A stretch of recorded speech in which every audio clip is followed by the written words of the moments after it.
Selamat malam pemirsa yang dikasihi Tuhan. Jumpa lagi di DTC Channel.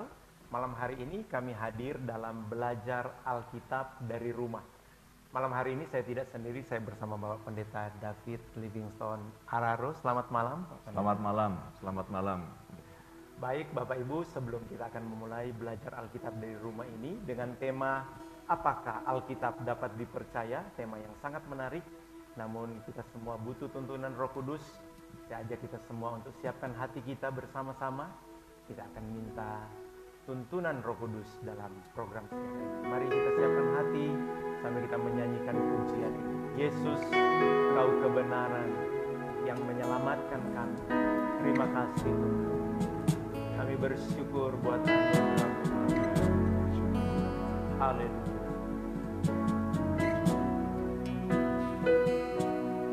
Yesus, Kau kebenaran yang menyelamatkanku. Kau memberikanku hidup dan pengharapan.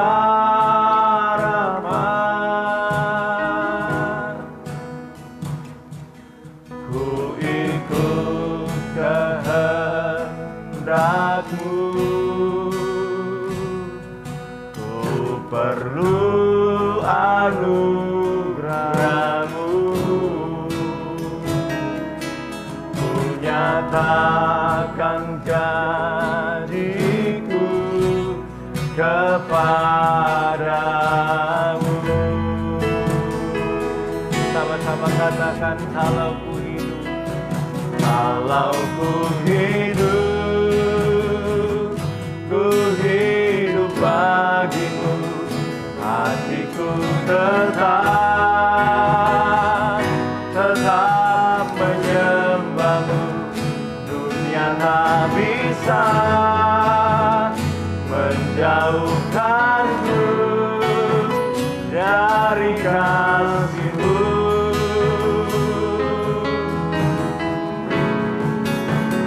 Selama ku hidup bagimu, mataku tetap memandang-Mu. Dunia tak bisa menjauhkanku dari kasih-Mu. Mari sama-sama kita berdoa. Bapa, dalam nama Yesus, kami bersyukur oleh firman-Mu, oleh kebenaran-Mu, Engkau selamatkan kami. Malam hari ini Bapa, kami rindu untuk belajar firman-Mu. Kami rindu diperlengkapi dengan materi-materi firman Tuhan. Untuk makin memperkuat iman kami. Sehingga kami memiliki kesempatan untuk juga mempertanggungjawabkan iman kami kepada sesama kami. Roh Kudus, kami sangat membutuhkan Engkau hadir di tengah-tengah kami. Hadir di tengah-tengah kami di studio ini. Hadir bahkan di rumah-rumah umat-Mu Tuhan. Bahkan mungkin ada umat-Mu yang mendengarkan siaran ulang dari siaran ini. Tuhan juga hadir di sana. Terima kasih Bapa Sorgawi. Kami Tuhan sangat terbatas, kami perlu Roh Kudus-Mu di tengah-tengah kami. Kami buka hati Tuhan, kami siapkan diri kami melayani-Mu, mendengarkan kebenaran-kebenaran-Mu. Dalam nama Tuhan Yesus Kristus. Haleluya. Semua yang siap belajar firman sama-sama katakan amin. Puji Tuhan, Bapak Ibu yang dikasihi Tuhan, pemirsa. Malam hari ini sekali lagi kita akan belajar Alkitab bersama. Topik malam ini adalah belajar Alkitab dari rumah. Kita punya topik yang sangat menarik malam hari ini akan kita bahas bersama Bapak Pendeta David Araro, yaitu apakah Alkitab dapat dipercaya? Ya, topik ini sengaja kami ambil untuk membuat kita memiliki landasan atau bukti-bukti. Ya, kenapa? Karena Alkitab berkata dalam 1 Petrus 3 ayat 15, firman Tuhan berkata begini, "Tetapi kuduskanlah Kristus di dalam hatimu sebagai Tuhan." Amin. Dan siap sedialah pada segala waktu untuk memberi pertanggungjawab kepada tiap-tiap orang yang meminta pertanggungjawab dari kamu tentang pengharapan yang ada padamu. Tetapi haruslah dengan lemah lembut dan hormat. Ya. Haleluya. Malam hari ini kami tidak ingin mengkritik siapapun. Kami rindu supaya setiap kita diperlengkapi ya dengan kebenaran, begitu ya Pak Pendeta. Bagaimana kita membangun iman kita, karena sebagai orang Kristen kita wajib mempertanggungjawabkan iman. Ya, benar. Ya, dan mempertanggungjawab iman kita yang didasari dari Alkitab. Iya, betul. Sehingga topik malam hari ini kita ambil bagaimana kita membuktikan atau bagaimana kita mengangkat bukti-bukti ya yang sudah dipelajari sebelumnya tentu oleh Bapak Pendeta David Araro. Bagaimana bukti-bukti, saya sangat penasaran ini, bukti-bukti apa kira-kira yang dapat kita angkat malam hari ini tentang kita dapat membangun kepercayaan terhadap Alkitab. Iya. Oke, baik. Sekali lagi selamat malam buat semua yang menyaksikan belajar Alkitab dari rumah ini, Pak Devi. Jadi begini, kita berkata bahwa kita orang beriman, kita orang Kristen, kita adalah orang beriman. Jadi semua agama pasti memiliki iman. Dan dasar iman dari setiap agama itu kan Alkitab atau kitab suci agama masing-masing. Nah, misalnya saya orang Kristen, berarti dasar iman saya, jadi iman saya itu dibangun atas dasar kitab suci yang saya yakini. Dan kitab suci yang saya yakini itu kan Alkitab. Nah, ketika saya menjadi orang Kristen, maka saya percaya bahwa Alkitab, ini Alkitab, ini Alkitab besar nih Pak Devi. Ini Alkitab ini adalah firman Allah. Kenapa saya percaya? Kenapa saya yakin bahwa Alkitab ini firman Allah? Sebenarnya keyakinan saya itu bukan karena saya punya dasar-dasar atau landasan-landasan yang dapat dipertanggungjawabkan sebenarnya. Sebenarnya saya percaya Alkitab ini firman Allah karena mama saya bilang, oh ini firman Allah. Papa saya bilang, ini firman Allah. Saya lahir dari keluarga Kristen kan. Jadi di dalam keluarga Kristen dan kebetulan papa mama saya pendeta, maka papa mama saya katakan ini firman Allah. Kemudian saya bersekolah di sekolah yang saya tinggal di lingkungan yang mayoritas orang Kristen. Saya bersekolah di sekolah yang saya orang Kristen. Sehingga kami memang secara alamiah kami percaya bahwa Alkitab ini adalah firman Allah.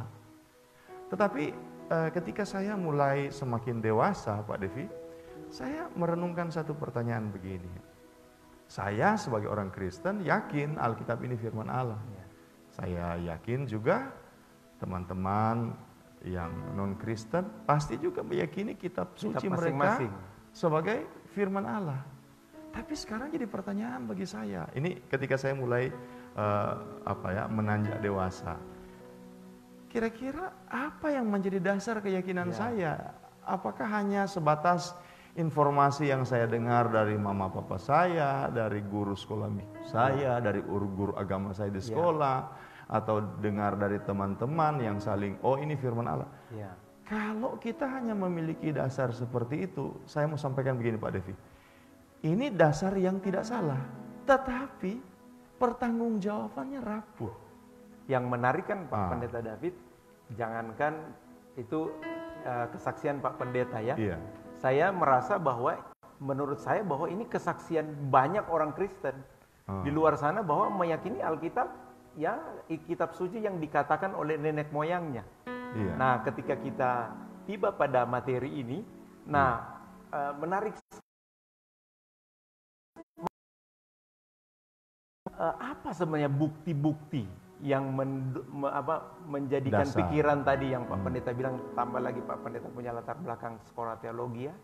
Apa kira-kira kami sebagai jemaat awam bisa menangkap itu? Hal-hal apa yang ketika ada orang bertanya kepada kami, ya bertanya tentang iman, Alkitab kamu itu dari mana? Bagaimana? Kenapa kamu yakini itu sebagai kitab suci? Ya mungkin pemirsa yang di rumah banyak pertanyaan. Dalam sementara siaran ini berlangsung, kami mempersilakan Bapak Ibu bisa komen atau mengirimkan pertanyaan lewat line yang sudah kami sampaikan sebelumnya tentang pertanyaan-pertanyaan yang mungkin Bapak Ibu mau pertanyakan. Saya akan membantu bertanya kepada Bapak Pendeta David, tapi mungkin kita mulai dulu dari itu. Iya, baik.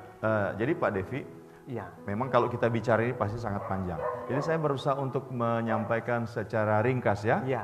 Jadi ada beberapa bukti Iya. yang setelah kemudian saya coba pelajari, saya renungkan, maka saya sampai pada beberapa kesimpulan. Iya. Dan saya berpikir bahwa harus ada bukti. Harus ada bukti bahwa harus ada bukti sehingga dari bukti tersebut itu bisa menjadi landasan kepercayaan saya terhadap Alkitab. Iya, iya. Selain Pak Devi, ada bukti dari dalam Alkitab ya. Alkitab kan banyak kali secara internal mengatakan bahwa ini firman Allah. Iya. Tetapi secara eksternal perlu ada bukti yang mendukung sehingga saya sebagai orang Kristen memiliki landasan yang lebih kuat. Iya. Nah, itu yang menarik kita mau bahas. jadi ada beberapa bukti. Saya sampaikan ya. Yang pertama Pak Devi, saya namakan bukti ketahanan Alkitab, bukti survivalitas Alkitab, survive kalau pakai istilah sekarang kan survive artinya bisa tetap bertahan, bisa tetap ada, bertahan hidup. Iya betul, bisa tetap bertahan hidup. Bertahan hidup. Begini Pak Devi, Alkitab ini sebenarnya ini adalah buku yang sangat tua. Mengapa saya katakan buku yang sangat tua? Karena Alkitab ini kan kita kenal sebagai orang Kristen, ada perjanjian lama, ada perjanjian baru. Kemudian di perjanjian lama itu ada beberapa kitab yang ditulis itu sudah sangat lama Pak Devi. Contoh, kitab Taurat. Nah, kita tahu itu bersama Kejadian, Keluaran, Imamat, Bilangan, Ulangan. Iya betul, itu kitab Taurat namanya. Ditulis oleh Musa. Nah sekarang berarti kalau ditulis oleh Musa, berarti penulisannya sama tahun dengan masa Musa hidup. Kapan Musa hidup? Diperkirakan ya Pak Devi, sekitar tahun 1500 sebelum Masehi. Artinya kitab Taurat, Kejadian, Keluaran, Imamat, Bilangan, Ulangan tersebut adalah kitab yang ditulis kurang lebih 3.500 tahun dari sekarang. Wow. Dari sekarang. 500 tahun lampau dari sekarang. Nah, kemudian Pak Devi, ada juga misalnya kita mengenal kitab Ayub. Nah, kitab Ayub ini banyak sarjana-sarjana Alkitab mengatakan bahwa kitab Ayub ini lebih tua dari kitab Taurat. Mengapa? Karena Ayub itu kalau baca kitab Ayub kan disampaikan informasi Ayub ini katanya orang kaya tinggal di daerah Ur. Betul. Nah, ini lokasi yang hampir sama dengan Abraham. Betul. Nah, kemudian kekayaan Ayub tidak deskripsikan, dijelaskan dalam bentuk emas atau dalam bentuk uang. Atau mungkin sekarang kan dalam bentuk-bentuk lain yang lebih modern. Tapi kekayaan Ayub dijelaskan dalam bentuk ternak. Dia punya sekian 7.000 domba, 7.000 kambing, dia punya unta. Artinya, kapan orang, ini periode kapan orang itu harta kekayaannya diukur berdasarkan kepunyaan ternak. Berarti ini sesamaan Abraham. Kalau dia sesamaan Abraham Pak Devi, berarti kitab Ayub itu ditulis zaman Abraham itu antara 1500 sampai 1000 sebelum Masehi. Artinya kitab Ayub itu ditulis Pak Devi kurang lebih 3000 sampai 3500 tahun lampau sebelum hari ini. Iya. Dan luar biasanya Pak Devi begini. Kitab tersebut, kitab Taurat, kitab Ayub, kitab-kitab yang lain dalam perjanjian lama itu kan kitab-kitab yang sudah lama itu, kitab yang sudah lama. Kitab-kitab tersebut masih ada secara lengkap, secara utuh. Luar biasa Pak Devi. Saya kasih supaya kita bisa bandingkan supaya kita bisa bandingkan bagaimana Alkitab ini luar biasa dari masalah ketahanan. Kalau di kalangan sarjana-sarjana mereka pasti kenal dengan istilah dokumen Asyurbanipal. Jadi itu lempengan tanah liat yang muncul di sekitar abad 7 sebelum Masehi, 7 sampai 6 sebelum Masehi. 7 sampai 6 sebelum Masehi. Artinya tahun 600 sampai tahun 500 sebelum Masehi. Dan Pak Devi tahu, sarjana-sarjana atau arkeolog ketika menemukan lempengan-lempengan tersebut, ketika mereka menemukan, maka mereka ambil kesimpulan. Apa yang dituliskan dalam lempengan-lempengan tersebut naskah-naskahnya sulit untuk dideskripsikan secara utuh dan lengkap. Iya. Bahkan arkeolog itu katakan hampir mustahil kalau kita mendeskripsikan secara utuh. Bayangkan Alkitab kita yang Taurat ini, Taurat atau kitab Ayub atau kitab-kitab para nabi, itu masih ada versi utuh, versi lengkap, versi asli. Yang lebih lama 1000 tahun sebelumnya. Yang lebih lama 1000 tahun sebelumnya. Ini versi asli, versi utuh, versi lengkap Pak Devi. Nah itu yang menarik.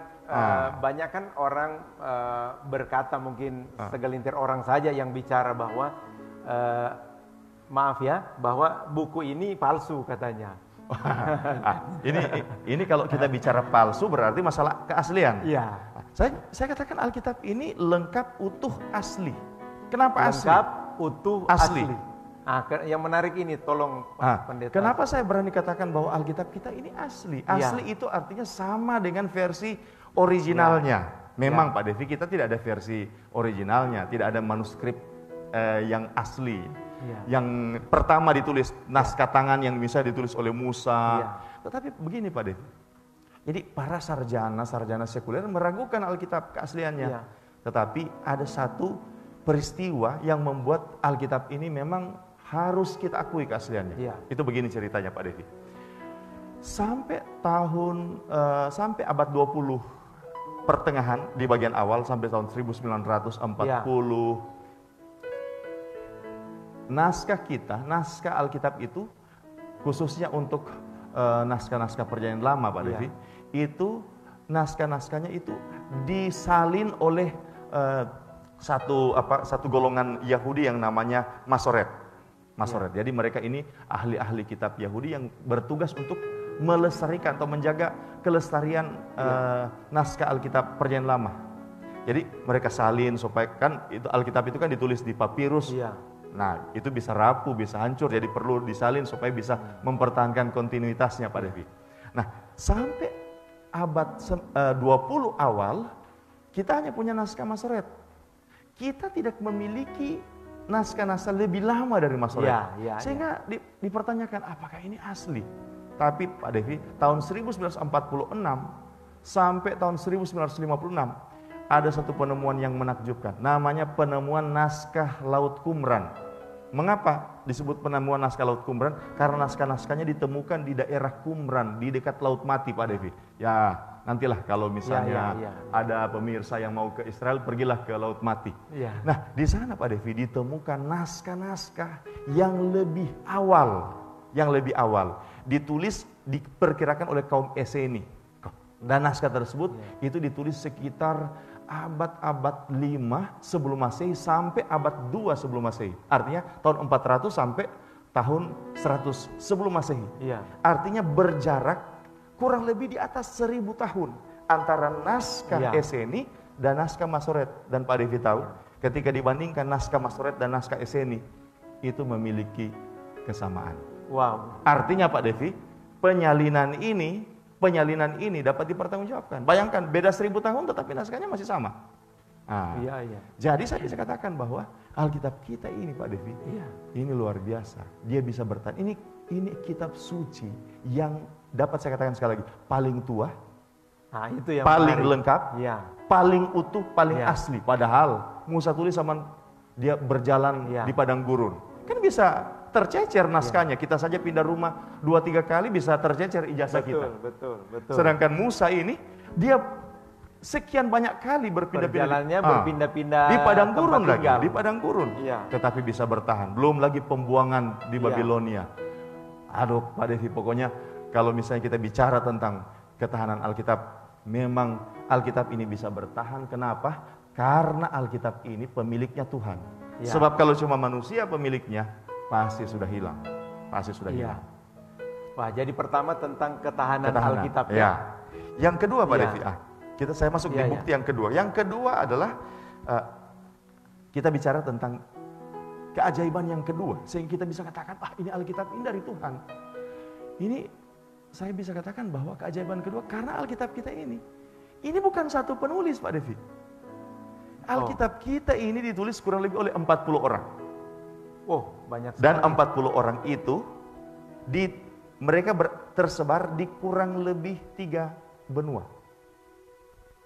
Kemudian mereka punya profesi mungkin sekitar 20 profesi. Berbeda-beda, mulai dari sekedar mengumpul buah pohon ara sampai jadi raja, sampai raja. Jadi secara variasi latar belakang pendidikan itu bervariasi. Kemudian Pak Devi, Alkitab pertama Ayub ditulis tahun 2500 sebelum Masehi atau 2000 sebelum Masehi. Alkitab terakhir Wahyu di Pulau Patmos ditulis tahun 95 Masehi atau 100 Masehi. Dengan kata lain, itu berkisar ini waktu penulisan Alkitab sekitar 3000 sampai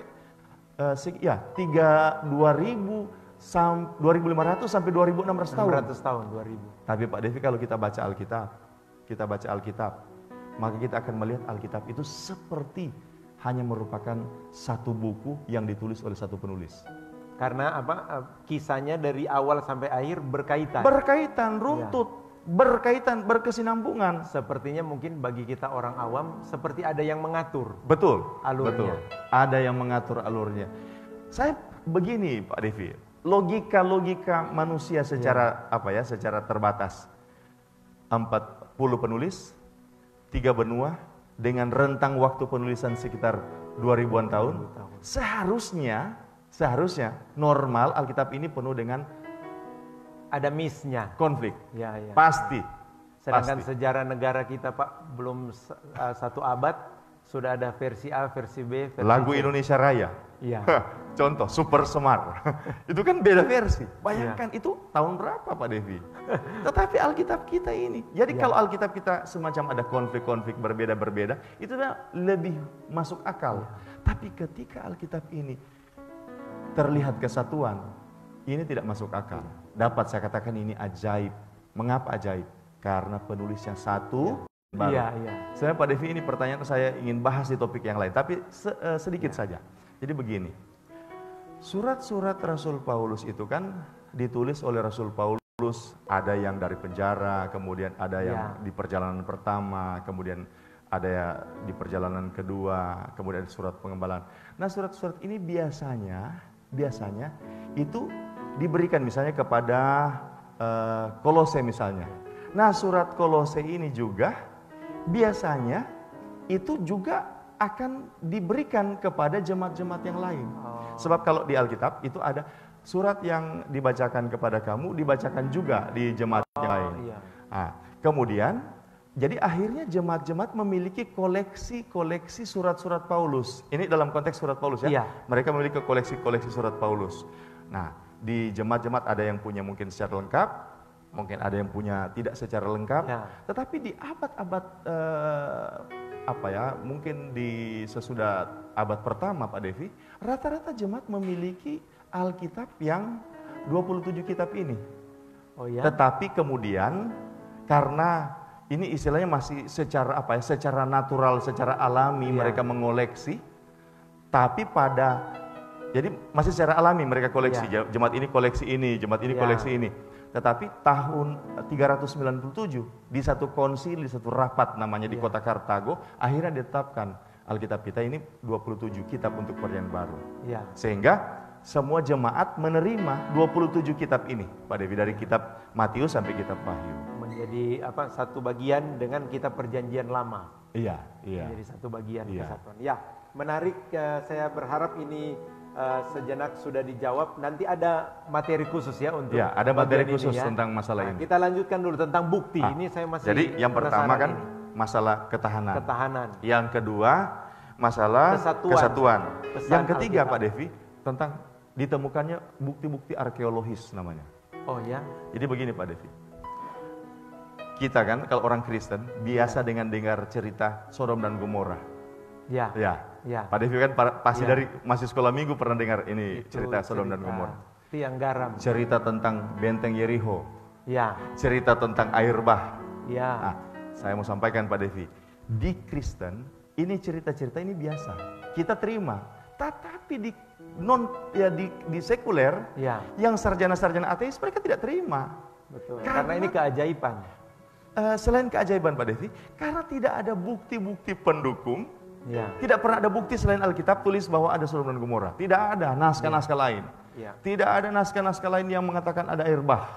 Ya. Tidak ada naskah-naskah lain yang mengatakan ada benteng yang hancur dengan cara ajaib seperti itu. Ya. Tapi Pak Devi tahu, satu waktu memang Tuhan itu hebat.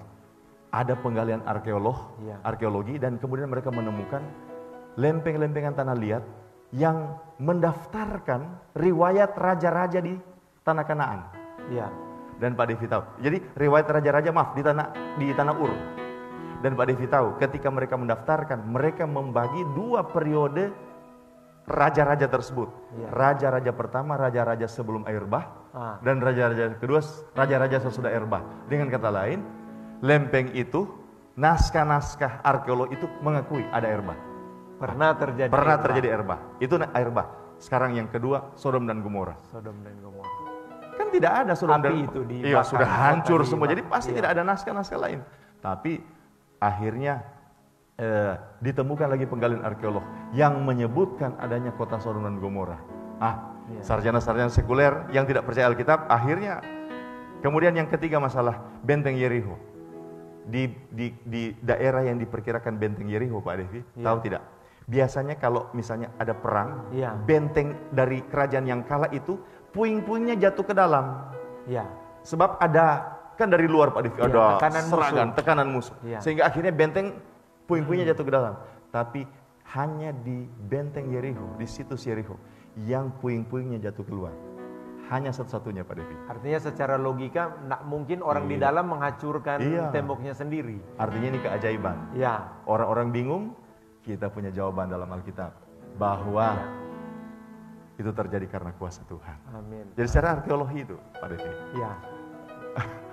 Jadi sangat menarik ini ya. Secara pertama tentang ketahanan Alkitab, bahwa 3000-an tahun bertahan, ceritanya lengkap, utuh, asli, buktinya ada. Kira-kira betul. Pak, maaf, di pertama ini saya tertarik. Bukti-buktinya kira-kira ada di museum-museum sekarang? Oh, kalau misalnya kita perjanjian baru, perjanjian baru Pak Devi. Naskah-naskah kuno Pak Devi, itu biasanya peristiwanya hari ini misalnya, dokumentasi naskahnya biasanya 100 tahun kemudian. Tapi Alkitab perjanjian baru Pak Devi, peristiwanya hari ini terjadi, 25 tahun kemudian sudah naskahnya. Dan jumlah naskah yang mendokumentasikan peristiwa di perjanjian baru itu Pak Devi, tidak main-main, 25.000 naskah. Dan naskah-naskah itu masih ada yang ada di Vatikan, ada yang ada di perpustakaan Alexandria, ada yang ada di Swiss. Wah, dan itu Pak Devi, artinya begini, kita kekurangan waktu untuk membuktikan, memberikan penjelasan, tapi bisa kita bisa di searching di Google untuk tempat penyimpanan naskah-naskah Tapi tersebut. Pak, maaf saya potong lagi, menarik sekali. Tadi sudah ada 3, masih ada lagi sisa bukti. Secara cepat, yang keempat, bukti ilmiah. Jadi Alkitab itu bukan buku ilmiah, tapi dalam Alkitab ada beberapa catatan tentang hal-hal yang sifatnya ilmiah. Contoh, Yesaya. Kerennya sains. Sains. Yesaya itu dalam Yesaya pasal 40 ayat 22 dikatakan bahwa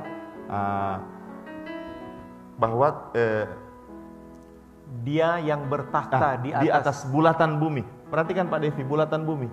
Ini Yesaya ini tulis Alkitab kapan itu, Pak? Abad 8 sebelum Masehi. Maksudnya 800 tahun sebelum Kristus lahir. Sementara orang terima bumi itu bulat, Pak Devi, kapan? Nanti ditemukan teleskop Galileo Galilei, abad pertengahan. Jadi ketika ditemukan teleskop, manusia tahu, ternyata bumi ini bulat. Baru muncul pelayaran Columbus dan sebagainya. Karena mereka tahu bumi ini bulat. Kalau flat nanti sampai di ujung pasti jatuh. Itu sudah abad 16 itu. Abad 15, Pak Devi. 15. Abad 15. Tapi Yesaya berarti kurang lebih 24 abad sebelumnya sudah katakan bumi ini bulat. 2000-an tahun sebelumnya. 2000-an. Padahal Yesaya belum melihat pakai teleskop. Dia punya teleskop dari atas, dari Tuhan. Sehingga akhirnya Yesaya. Berikut. Saya langsung sampai di bukti terakhir saya pada sebab kita ini agak terbatas waktu. Jadi bukti ilmiah, bukti apa lagi tadi? Tadi tentang ketahanan Alkitab, kesatuan, arkeologi, ilmiah. Saya mau sampaikan bukti terakhir. Namanya bukti penggenapan nubuatan. Kalau saya bicara Apa ini nubuatan ini nubuatan ini maksudnya? Pak Devi begini. Jadi nabi-nabi bicara dan nabi-nabi menulis Ya. apa yang akan terjadi masa depan. Menulis di Alkitab ya? Iya, menulis Ya, Alkitab. ya, Apa ya. yang akan terjadi masa depan. Iya. Dan peristiwa yang akan terjadi ini bukan hanya peristiwa 5 tahun, 10 tahun depan, Ya. tetapi peristiwa ribuan tahun depan. Contoh Pak Devi, contoh. Ini kan kita lagi viral dengan corona. Ya, Saya virus kasih corona. contoh. COVID-19. Coba kita buka Wahyu pasal 6 ayat 8. Ya, Wahyu ini dia. pasal 6 ayat 8. Saya bacakan Pak Ya. David ya. Dan aku melihat sesungguhnya ada seekor kuda hijau kuning dan orang yang menungganginya bernama Maut dan kerajaan Maut mengikutinya. Dan kepada mereka diberikan kuasa atas 1/4 dari bumi untuk membunuh dengan pedang dan dengan kelaparan dan sampar dan dengan binatang-binatang buas yang di bumi. Coba Pak Devi pikirkan. Ya. Jadi di akhir zaman katanya, jadi bumi akan lenyap ya di akhir Ya. zaman. Nah, kalau akhir zaman Pak Devi berarti waktu itu teknologinya sudah hebat. Ya. Ya kan? Teknologinya sudah hebat. Tapi Alkitab katakan di akhir zaman ada banyak orang mati karena binatang buas. Nah, sekarang Nah, ini menarik. Ya. sekarang ini kalau kita lihat persenjataan dari negara-negara, wah Ya. hebat. Satu pulau saja bisa musnah dengan bisa, satu betul. peluru. Jadi ada film misalnya tentang dinosaurus, Ya, Jurassic Park. Jurassic World. Ini kan film-film, bahwa ada dinosaurus yang akan Ya. menghancurkan.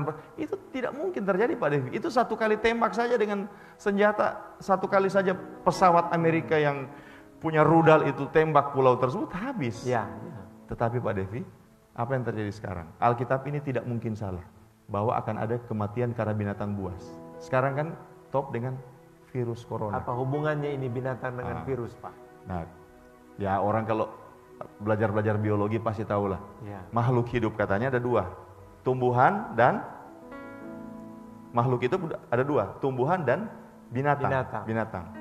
Nah, jadi tumbuhan binatang, tumbuhan yang bersel satu namanya bakteri. Ya. Fungi atau jamur mungkin Ya. yang lebih kecil. Sementara binatang bersel satu namanya virus.